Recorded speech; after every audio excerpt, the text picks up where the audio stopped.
Bonjour, explorers of history. Ever wondered how France went from cave paintings to croissants and couture? In this video, we'll travel through over 2,000 years of stories, kings, revolutions, and ideas that changed the world. Stay until the end, because the journey from Gaul to the modern republic is full of surprises. Welcome to the birth of France, or at least the place that would one day become France. This was a land of fierce warriors, thick forests, and an unhealthy amount of mustaches.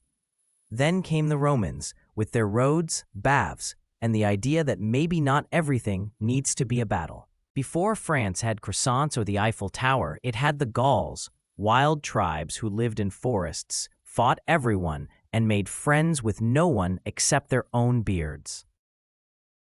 Then came the Romans, and with them, roads, baths, and the idea of proper city planning. Julius Caesar wasn't exactly invited, but he conquered anyway. For the next few centuries, Gaul became a quiet Roman province. People started speaking Latin, building temples, and pretending they liked Roman taxes. But nothing lasts forever. Rome fell, and suddenly everyone in Gaul looked around and said, "So, who's in charge now?" Enter the Franks, new tribes with big swords, big ambitions, and big hair. Their leader Clovis decided to unite everyone under one crown and one faith. In 496, Clovis was baptized, turning the Franks into Christians and making France officially part of Christian Europe. From this point on, history got loud, royal, and dramatic. With the Romans gone and the Franks in charge, France finally had an identity, a mix of Latin culture, tribal pride, and too many kings fighting for the same chair. The Middle Ages were about to begin. The Middle Ages were a time of kings, castles, crusades, and chaos.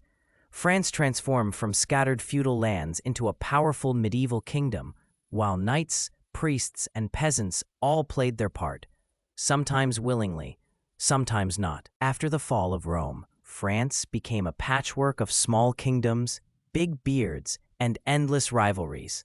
The Franks ruled, but unity was still a work in progress. Then came Charlemagne, the man who looked at Europe and said, "Mine." He expanded his empire, promoted education, and crowned himself emperor. Charlemagne's empire was strong, but his grandkids didn't get along. They split the land like a pizza, and France got its first real borders. With weak kings and strong nobles, feudalism ruled. Lords owned castles, peasants worked the land, and knights fought because, well, that's what knights did. When not fighting each other, French knights marched to the Holy Land. The Crusades mixed religion, adventure, and bad navigation. Despite wars, France built wonders like Notre Dame. These cathedrals were medieval skyscrapers reaching toward heaven and away from muddy streets. England invaded France because England, the 100 Years' War dragged on so long that no one remembered who started it. Then came Joan of Arc, a teenage girl who claimed God was her general. She led armies, saved France, and became a legend. By the end of the Middle Ages, France was more united, richer, and ready for a glow-up called the Renaissance. Time for art, ideas, and fewer swords. Welcome to the French Renaissance, where ideas, art, and fashion got a massive upgrade. From painters and philosophers to revolutions of thought, France began shaping the modern world. Let's explore how kings, thinkers, and powdered wigs changed everything. France enters the Renaissance, and suddenly everyone wants to paint, read, or look fancy. The Dark Ages are over, and creativity is the new trend. King Francis I adored art and invited Italian masters, including Leonardo da Vinci, to France. He basically started France's first influencer culture, the Renaissance elite. The Renaissance loved luxury, and nowhere was it clearer than in the Loire Valley, where kings built castles just to show off who had the fanciest windows. Books became cheaper, literacy spread, and gossip traveled faster than ever. Knowledge wasn't just for monks anymore. Anyone could read, even the nosy neighbors.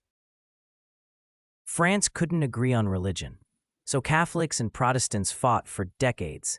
It ended with Henry IV saying Paris is well worth a mass, converting for peace.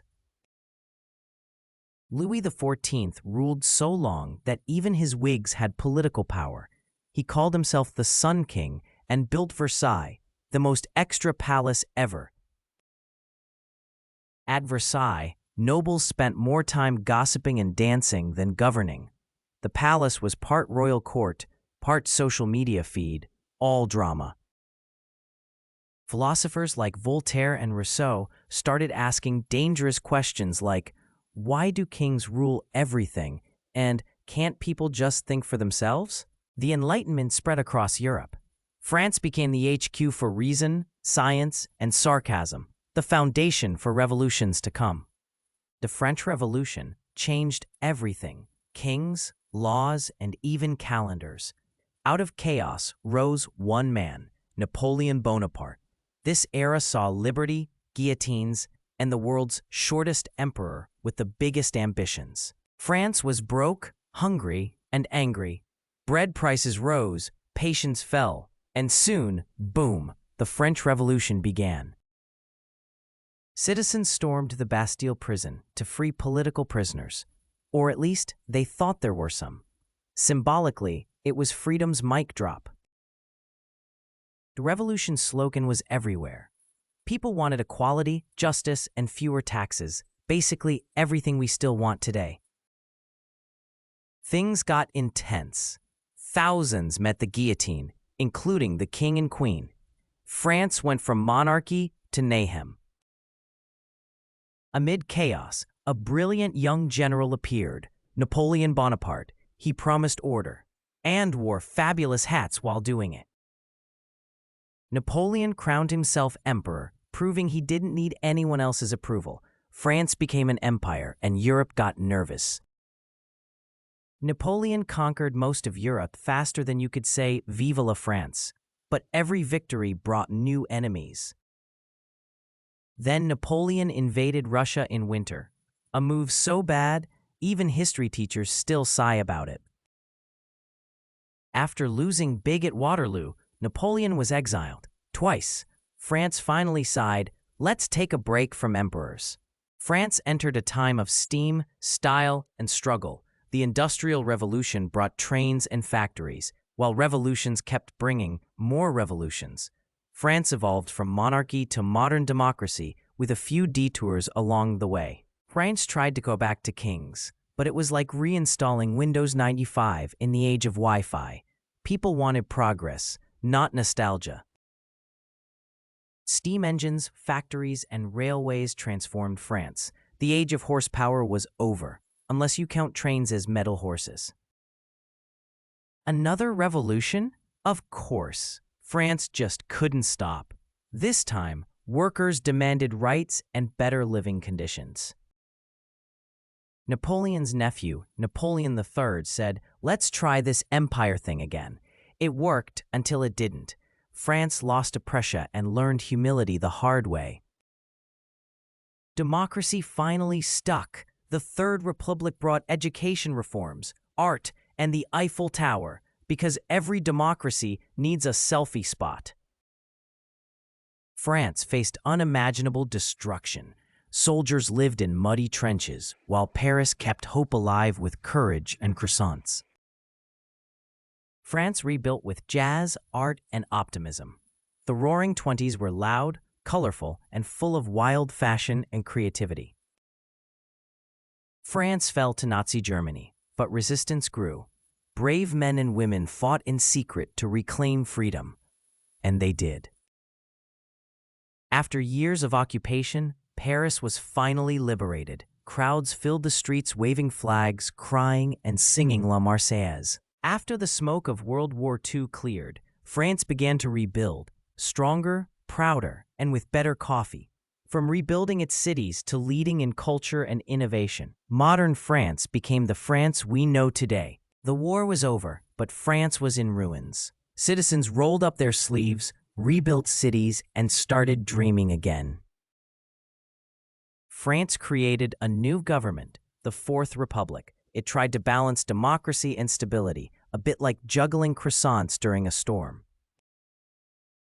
When politics got messy again, Charles de Gaulle said, "Fine, I'll fix it." He established the Fifth Republic, and it's still going strong. For 30 glorious years, France boomed. Jobs, art, fashion, and pop culture flourished. It was like France's economic rock concert.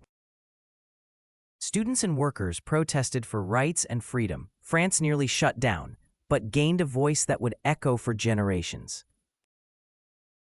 France led the world in cinema, fashion, and style. Paris became the capital of chic, and everyone wanted to be a bit French. France helped shape the European Union, building bridges, not walls, across Europe. Together, stronger. Like the rest of the world, France faced globalization, climate change, and political tension, but still kept its unique French flair. Today, France is a mix of tradition and innovation, a country that values art, ideas, and croissants equally. Vive la France! And that's how France became the France we know today, full of art, history, and more bakeries per square meter than anywhere else on Earth. Thanks for watching, and don't forget to subscribe for more Minute History Journeys.